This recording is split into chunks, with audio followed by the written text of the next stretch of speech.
gatanu ikaba yari yarimbwiye, ntabwo mu buryo bwa gatanu yarabimbwiye.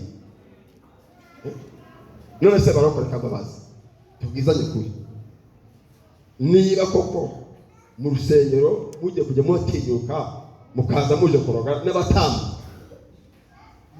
mukaza noneho mutangiye uburyo bwo gushaka uburyo mutinyuka n'abatambyi kugira ngo mubagire nabi. Murumva ko Satani arimo arabakoreramo kandi ntabwo ari byiza. Tuvuge amen. Wa gatandatu wemerewe nabi ku buryo maze iminsi 2 n'amazi ndayanywa. Wa gatandatu twari dufite ifunguro turarihagarika ko ntawe ari kuritanga, ahubwo twanabibwiye n'abakristo ntibabyumva, bumva yuko wenda bafite ntabwo ifunguro riri bube wakaritanze ni yewe simpari nanjye ni muri koma. Bamwe baze kubyemera, bisaba ngombwa ko baza mu rugo kusura basanga no kubyuka mu gitanda ntibiri kuvamo.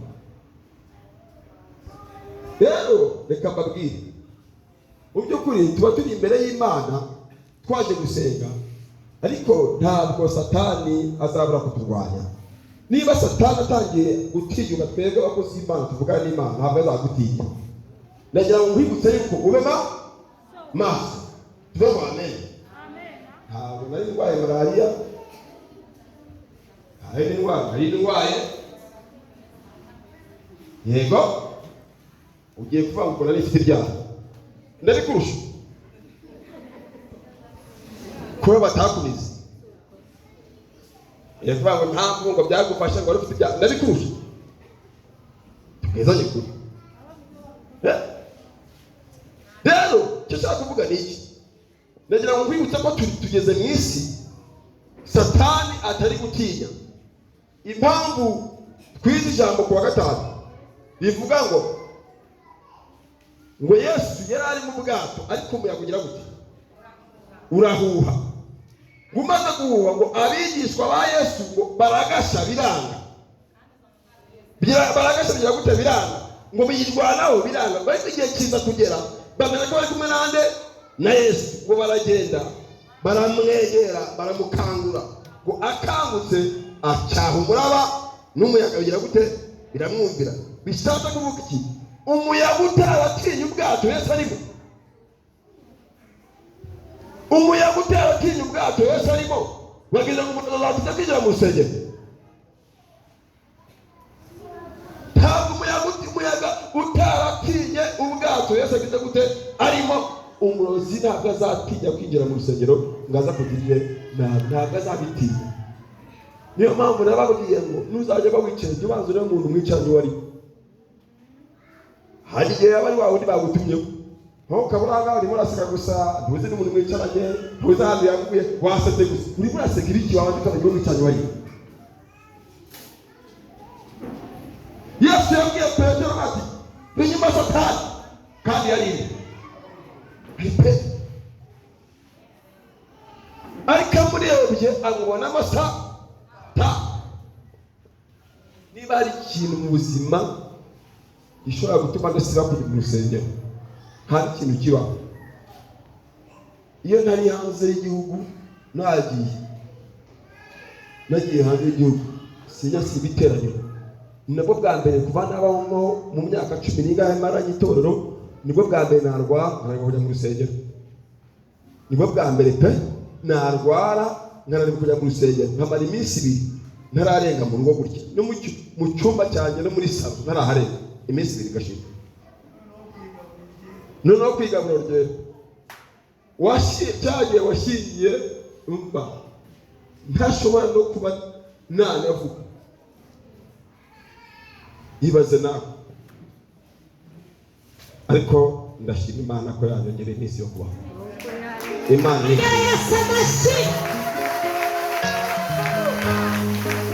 niyo mpamvu nabwiye abanyamakuru ni mujye mufata amakuru yose, ntajya amakuru muzajya musiga. Kubera iki? Kuwa gatanu twiri ahangaha twakotoye bari kumva ngo pa ngo yaciyeho ngo yagiye ngo ndetse ngo Selemani undi ugasanga ageze gute yaciyeho. Nta makuru yanyu, nta jambo ryanjye ngo mwafashe. gusa mwari kuzabwira abakunzi bankunda banjye ngo uko napfuye gute mutanabizi ngo mufite amakuru ayahise mutafasha. Nangiye guseka kandi byananiye. Yewe kadakira aho ngaho n'ubu nta kabaraga ndagira, ariko ndashima Imana ko namuzi. Imana ishimwe cyane. Rero ni ukuri byari binkomeranye pe, byari binkomeranye. Gusa hari umuntu uhamagaye namugana ndarwaye, arambwira ati mfite zane imodoka ngo njyane kamunere kare ibyo ngwaye sinjya kujya kwa muganga. Ati mbwira aho ndi ntabwo ndwaye njya kujya kwa muganga.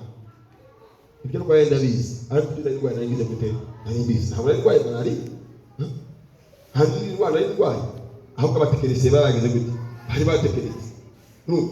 N'ikimenyetso kiragaragara, bazana inote bayicanira, bageza kuyicanira bayizanire mu cyacu.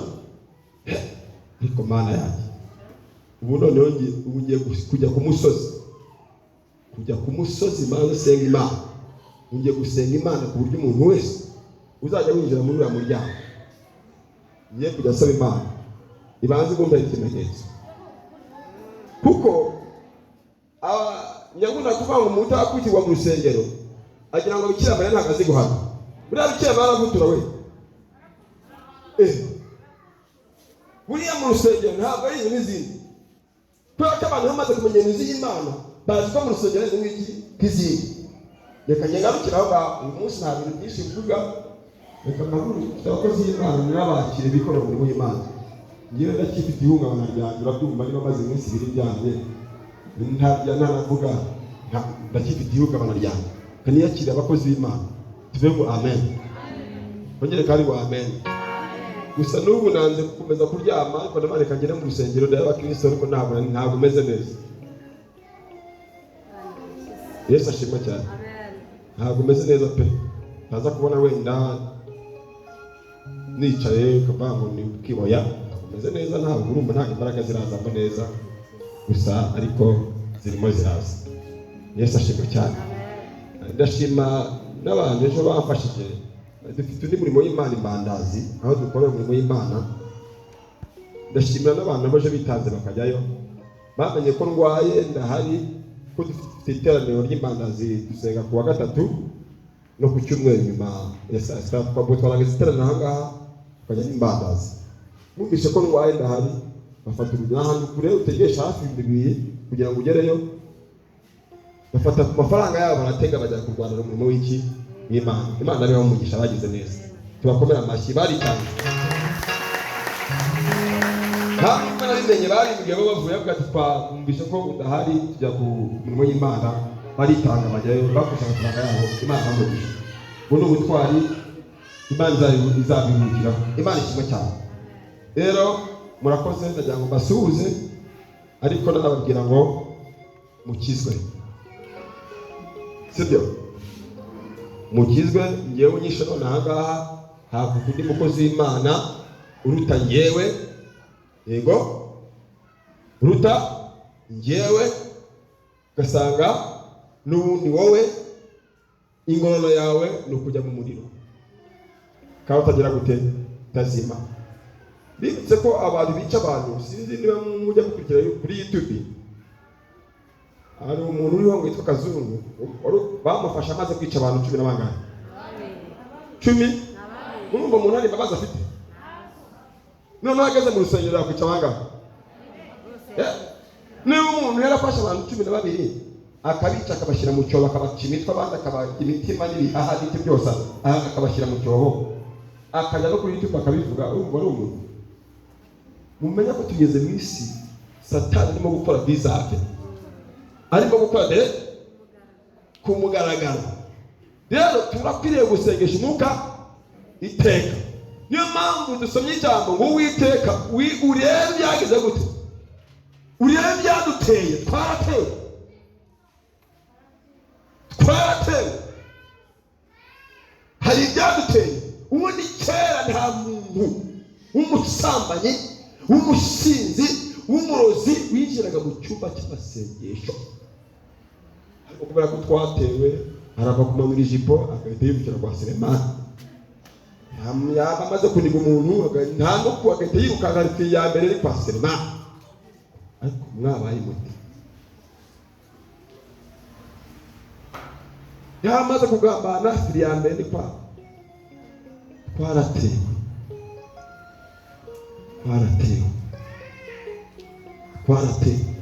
kandi twongeye tugasenga Imana ikaduha umwuka w'uwa mbere, ikaduha umwuka wifuye kwa dukubita abantu hanga tukabasohora, ntabwo akojya kwitinyuka,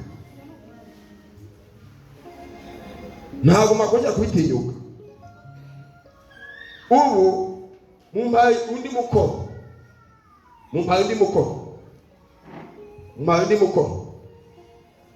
umuduhaye undi mukoro, ubu ngiye kongera asubire ku mukoro, umushubije hasi. Bundi imbere mu cyumba ahangaha nta muntu winjiragamo, ibyo tuvuze ko abifite, habagamo n'ibiti n'inkoni tugakubita bagasohoka, bandi tugacisha mu idirishya. Ariko ubu ngubu twaba tumaze kugera muri viziyo tubona abantu okewe bihane, ariko wapi noneho basigaye bavuga ati noneho ubwo mwanze kubikora reka bariho duhera, katubeho tubanze tukwemeze wowe, tukwemeze twebwe ko twe ntabwo turi mu kazi, nani njye bamujya guheraho nange ndaje mbigeho, ntimugiye kuzangura ku birayi hakiri kare, abana banjye bagize ipfubyi.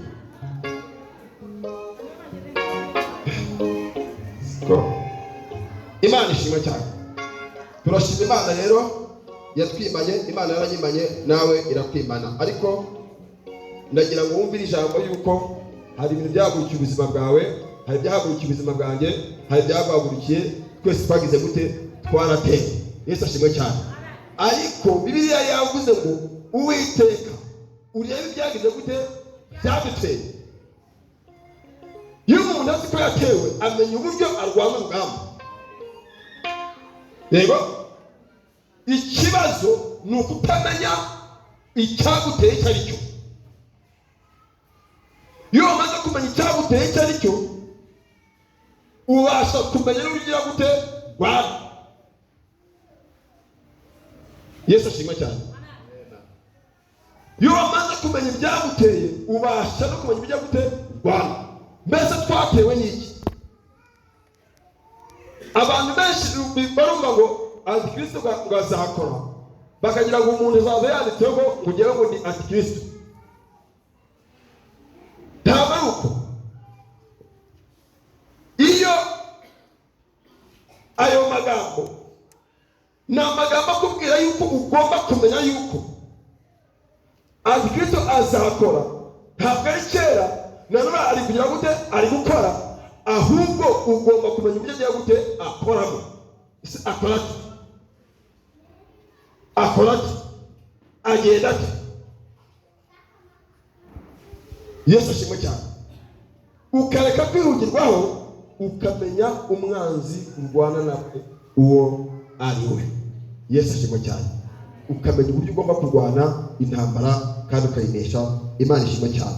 Munyemerere rero ngiye soroza ahangaha, niyakirira abakozi b'Imana, nakira abashyitsi, bagenda niyakira abakozi b'Imana baze bababwirize, babahanurire mu izina rya Yesu.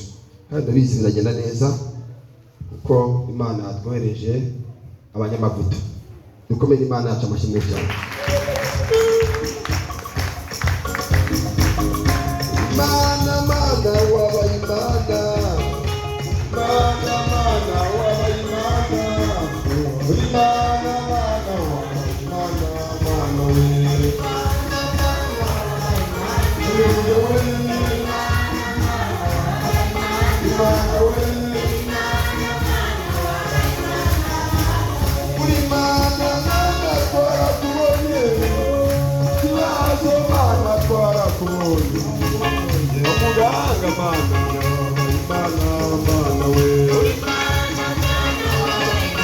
Mana